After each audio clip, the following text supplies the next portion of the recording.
What it is, y'all, it's your old boy Pilk, and I'm coming back with another Danmachi video, and last two times in fact, I slept on Abyssal Exploration, and we need to not do that. So, as you can see, I've currently run this. I have a team.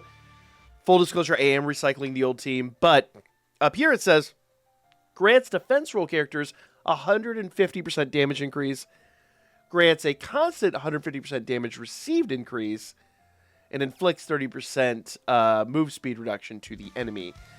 So, what does this really mean? Honestly, not much. Really, the same team that we've used for the last few ones still dominates. Now, if you want options, there are a lot of options on the table. Obviously, they really want you to use defense roll units. I personally, so like Ataro would be a great one here, but I'll be totally honest with you. I'm just honestly going to continue on with this team right here. They do great. They're just all around like one of the best teams for Abyssal. And it's going to be a while before that changes. This game doesn't have like the level of power creep. I know early on I criticized the power creep, but it's like early on a lot of our early units kind of lost wind really fast, especially when we got to like Festus and things like that. But units that we started the game with that were insanely good quickly lost out to time-limited units that were insanely good to a higher degree, but a lot of those units kind of stay in their niche. It's really interesting. I kind of like that, personally. I don't want a game that every few months, oh, this character's the best unit ever. You know what game I'm talking about. And then that unit's trash in 2 weeks. I like a game that keeps units in a niche. But that's me. But before we get into this, you guys know I got to do a little something, something. That's right, y'all. Obligatory ad spot for Root. Now, you guys know I have long since been looking for a coffee sponsor, and I love Root's coffee. The Rom Roast by Root is a fantastic addition to my routine, and, you know, I'll be honest, I'm a big dark roast drinker. I have not found medium roasts that I like very much, and especially not light roasts, but this one has blown me away. It has all the flavor of a good dark roast. If you're a black coffee drinker like I am, you know what I mean by that. But it's not just the Rom Roast by Root that's really blown me away by their products. It's also the Zero In by Root. This is a caffeine supplement. It's literally a pill. It's got all the stuff you would normally find in like an energy drink, without the sugar, without the carbonation, with all the stuff that's like actually bad for you. Plus it's got vitamin D, and I'm a gamer. I'm a shut-in. I don't get out much. That's actually good for me. And for those of you guys that don't know, we're going to be at MomoCon and DreamHack. I'm doing double convention weekends in 2 different cities. And if it wasn't for this, we wouldn't be able to make that trip. I promise you. In 2 ways. Because we're actually driving from Atlanta to Dallas this weekend. We're doing an overnight drive. You better believe each one of us is going to pop one of these before our drive. And it's going to give us a few hours of just like extra, like, basically extra resistance. It's not, you know, it's not like that pop of like caffeine, sugar, energy, and then the big crash. It literally just adds an extra couple hours to my day, and I really don't feel any different. It's really awesome. Don't take it from me. Try it with the link down below. Use the code GamingAcrossAmerica at checkout for a discount anyway. Zero In by Root, Rom Roast by Root. Go check them out. Let's get back to the gameplay. Thank you guys for tolerating my little ad break there. Let's just jump into the battle, and I'm going to kind of talk about why, not just why this team, but not just how this team works, or I guess we're going to talk about how it works, not and why it works, and what makes this team so damn great, because they really are good. Each one of these units on their own kind of does their own thing and is very viable in their own right. Oh, dude, get out of there. And what I'll do is I'll go ahead and auto-battle this room, and it'll give you... Oh! Well, normally we get different spawns in here. Now, once again, it is proof that every time you run this, it could be a different fight entirely. So, you know, no 2 runs are going to look the same. But I just want to give you good ways in which you can take this on. And I know not everybody out there probably has these units. A lot of people do. But if you don't have these units and you guys want to see other teams, let me know in the comments, and we will maybe take this on with some different teams and give this a different shot. Now, here's the deal, guys. The reason I run this team, the reason this team is so damn good is really just comes down to how these two kind of work together, or how they work independently and why that works so well together. So number one, I'm gonna go ahead and basically discuss the elephant in the room, and that is Alan. I really dogged on Alan when he first dropped. I was not a believer in his unit. I was not a believer in his system. We had that trial where in the trial he kept getting just KO'd. And yeah, you know, judge a fish for how it swims, not how it climbs a tree. I get it. But in my opinion, you should never have a situation where a unit in its trial is getting KO'd. You should show the best part of that unit, nothing more, nothing less. There we go. But here's the thing. He is a tool. In a good way. In a good way. So if you're not familiar, what Alan essentially does, every time he does that ult, he is speeding up the rate at which all other units on the team get an ult.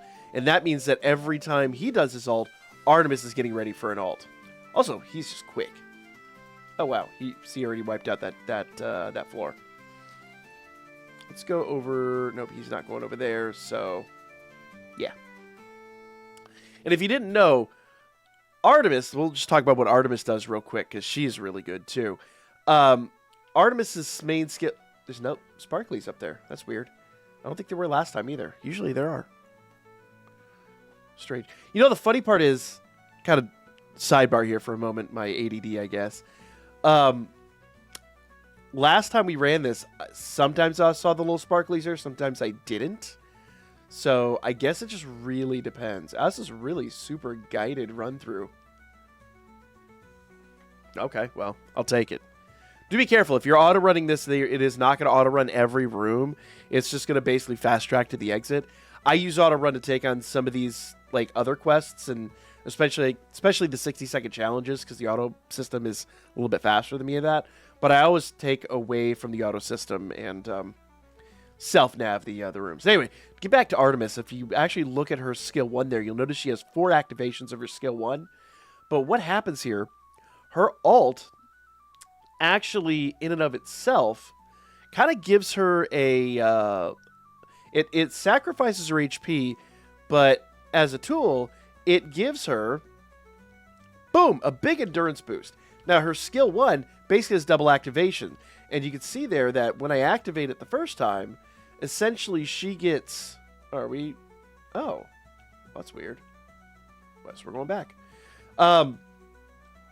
When she activates the first time, she does like a jump attack, where she lands in the middle, does an enormous AoE attack, and it can take out a ton of units. Very handy, that. Number 2. Oh, we need Alan here. Ooh, actually, yeah. Let's go ahead and do that. And then swap back into Artemis, because I need her for this room.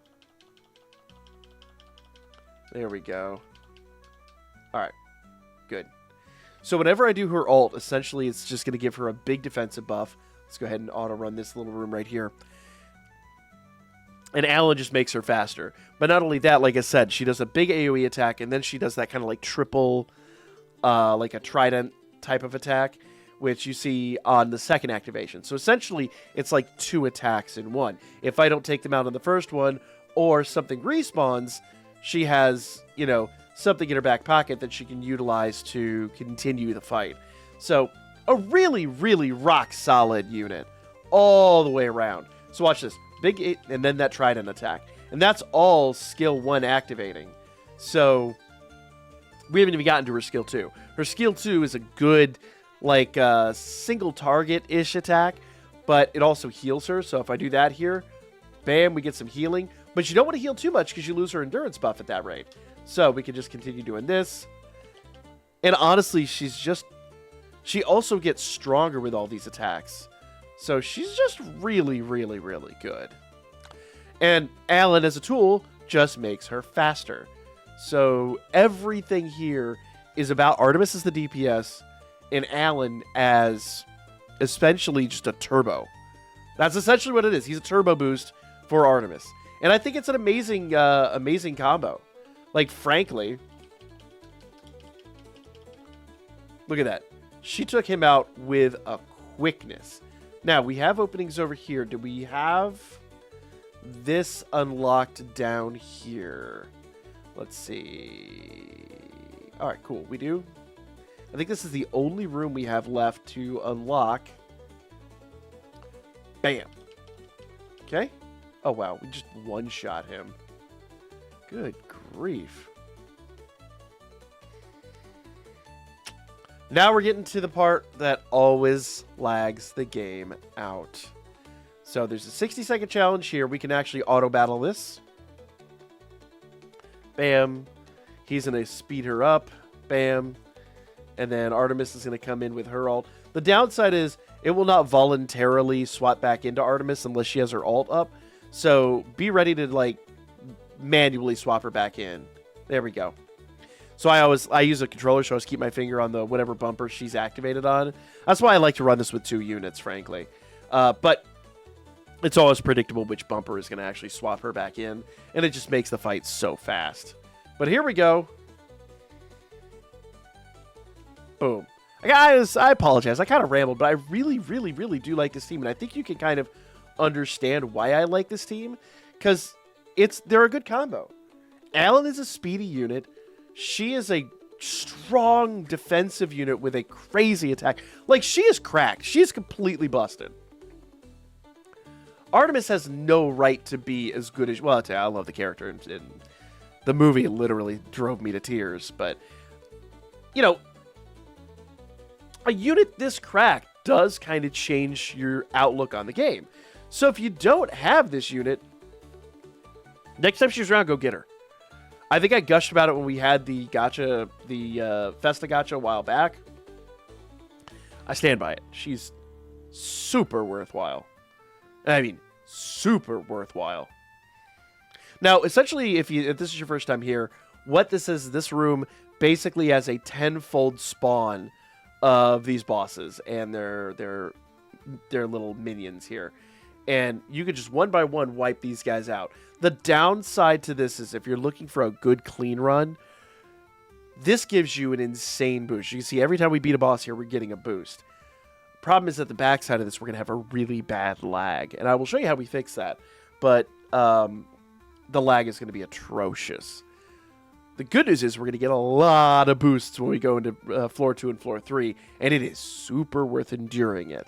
And I'll show you kind of how we get around it. But, you know, you also get a lot of rewards for it. So it's worth the hassle. All right. So that room is clear. We're golden. Moving on. Actually, the lag is... It's not great. But it's nowhere near as bad as I think I've seen it before. All right, so we're going to track back through the rooms one more time. I'm going to go around this way. And let's swap into Alan just in case. I'm looking for little sparkly bits. Things that we did not... here's where we spawned in. We did take that out. Yep. We took them out. And we came through here. I think we hit... Yeah, we hit that. Notice that door's... Actually, it's this door that wasn't open before. But this is where we kind of came through and fought that other little fight. And you'll notice that this is a little backtracking now. So everything is pretty self-contained. This looks like a corridor, but I don't see anything back there. Still, I just want to make sure I got everything off this floor before I give up. Bam. Nothing back in that corner, no. Let's keep going. You know, I'm going to be completely honest. I thought the lag would be... Did they actually fix the lag?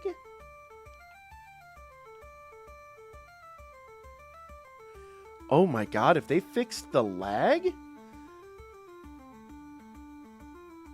Last time, it was a little bit better.